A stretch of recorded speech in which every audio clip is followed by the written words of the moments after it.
Good morning students, welcome to your online class. Today's class में हम लोग जो पिछली कक्षा में पढ़ रहे थे विज्ञान की प्रकृति, उसी में क्रम के अनुसार आगे बढ़ेंगे। जो ऑनलाइन क्लासेस चल रही थी उसी में पिछली क्लास में हम लोगों ने पढ़ा था विज्ञान की प्रकृति के।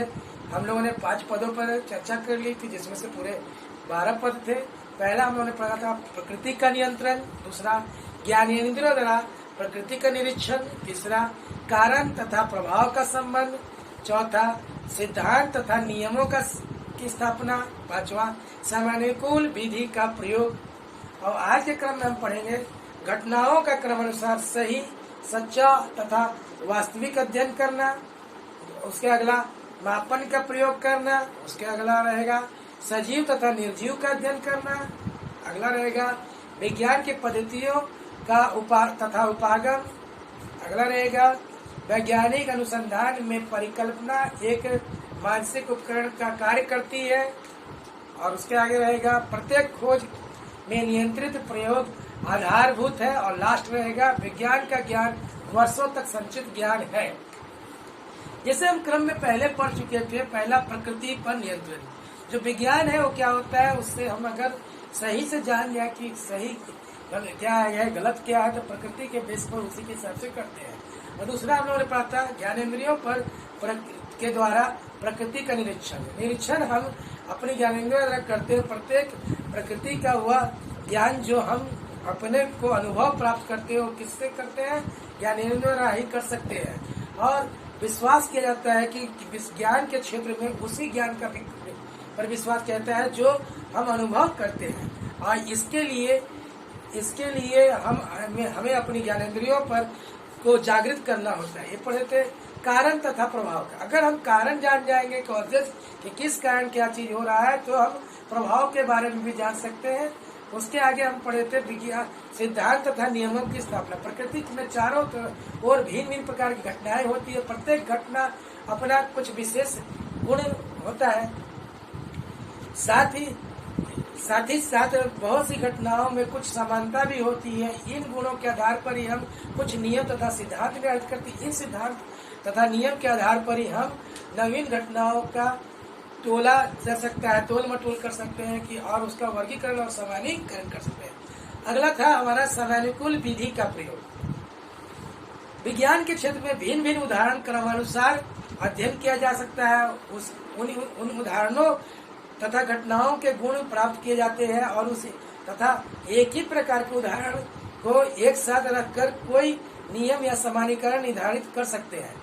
इसमें विशेष बात यह है पद्धति पर होता है कि जैसे एक पेड़ से फल गिरने पर भूमि पर आता है, एक गेंद ऊपर फेंकने पर फिर नीचे आता है, एक बच्चा गिरने पर नीचे पृथ्वी पर आता है। तो ये सब उदाहरण के आधार पर हम यह नियम बना सकते हैं कि पृथ्वी में कोई आकर्षण शक्ति है जो भिन्न भिन्न वस्तुओं को अपनी तरफ आकर्षित करती है, या इसमें आकर्षण शक्ति को कहते हैं। इसी को हम बाद में जब जान गए तो वास्तविक ज्ञान के प्राप्त के नियम के हिसाब से जाने कि इसी को हम लोग बोलते हैं गुरुत्वाकर्षण का नियम।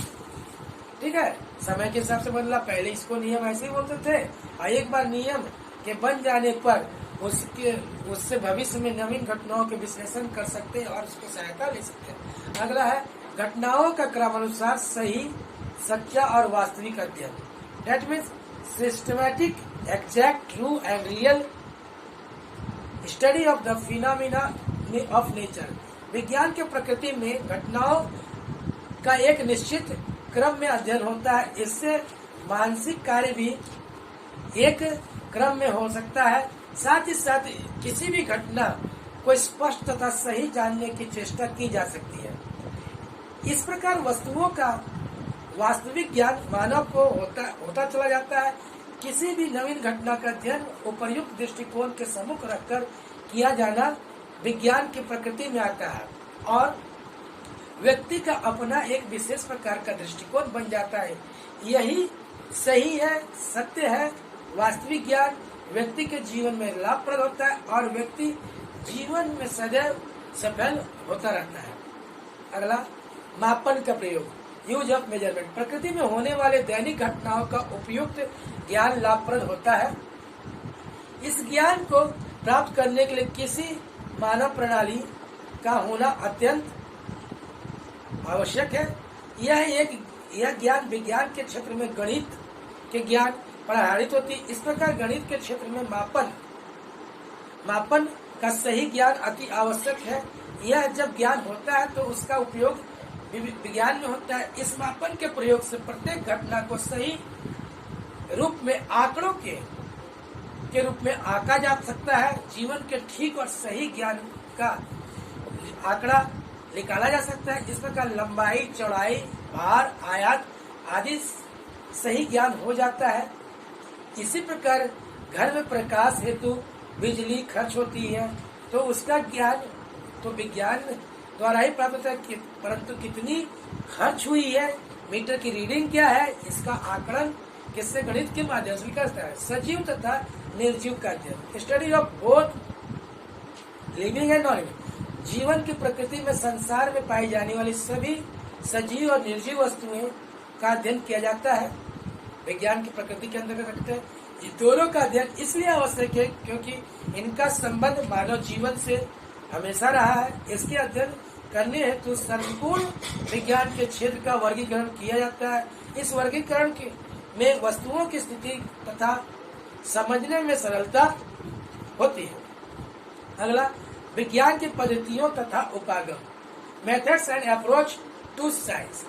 विज्ञान के पठन की पद्धतियों तथा उपागम अन्य विषयों से भिन्न होती है, इसलिए छात्रों को आरंभ से ही इससे अवगत कराते रहना चाहिए कि इनके द्वारा छात्रों में विज्ञान का ज्ञान प्राप्त करने में सहायता मिलती है तथा वे सही ज्ञान प्राप्त कर सकते हैं तथा इसका प्रयोग समय समय पर कर सकते हैं।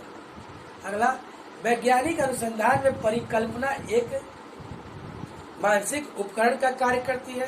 Hypothesis is the intellectual tools of scientific investigation. प्रत्येक अनुसंधान आरंभ करने से पहले परिकल्पना तैयार करना आवश्यक होता है तथा यह अनुसंधान कर्ता को एक रास्ता बनाता है जिस पर चलकर वह अपने लक्ष्य की प्राप्ति कर सकता है या प्राप्त कर सकता है। प्रत्येक खोज में नियंत्रित प्रयोग आधारभूत है। Control experiment is static for all scientific investigation. ठीक है ना। प्रत्येक वैज्ञानिक खोज में भिन्न भिन्न चरों वेरिएबल्स का प्रभाव पड़ता है। इन सभी को नियंत्रित करके केवल एक चर के प्रभाव अध्ययन किया जा सकता है जिससे उस पर विश्वास किया जा सकता है।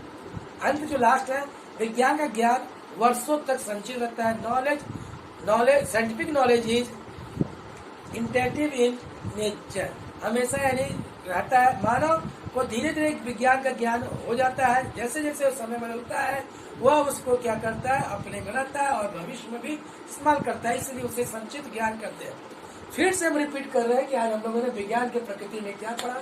कल और आज दोनों मिलाकर कंप्लीट होता है विज्ञान की नेचर ऑफ साइंस। पहले हम लोगों ने पिछली कक्षा में जो पढ़ा उसको भी लेके चलते हैं, इसको भी लेके चलते हैं। आज हम लोगों ने पढ़े, इसको 12 भागों में 12 पॉइंट में डिवाइड करते हैं। पहला, कंट्रोल ऑन नेचर या प्रकृति पर नियंत्रण। दूसरा, ज्ञानेंद्रियों द्वारा प्रकृति का निरीक्षण, ऑब्जर्वेशन ऑफ नेचर बाय कह सकते हैं, आपको कह सकते हैं observation of nature by our sensitive organs. अगला, कारण तथा प्रभाव का संबंध, cause and effect of relationship. अगला, सिद्धांत तथा नियमों का स्थापना, formulation of theories and laws. अगला, समयानुकूल या समयानुसार विधि का प्रयोग, inductive approach to be followed. अगला हम पढ़े थे, इसमें घटनाओं का क्रमानुसार सही, सच्चा और वास्तविक अध्ययन। ठीक है ना। Systematic, exact, true and real study of the following phenomena of nature. अगला था मापन का प्रयोग, यूज ऑफ मेजरमेंट। अगला, सजीव तथा निर्जीव का अध्ययन जिसमें study of both living and non living. अगला था विज्ञान की पद्धतियों तथा उपागम, methods and approach to science. अगला था वैज्ञानिक अनुसंधान में परिकल्पना एक मानसिक उपकरण का कार्य करते हैं। Hypothesis is an intellectual tool of scientific investigation. Second last था, प्रत्येक खोज में नियंत्रित प्रयोग आधारभूत है। Control experiment is static to all scientific investigation. Lastly था, विज्ञान का ज्ञान वर्षों तक संचित रहता है। अब उसी के बाद अगली कक्षा में हम लोग पढ़ेंगे विज्ञान का महत्व। इसके साथ हम बंद करते हैं। धन्यवाद।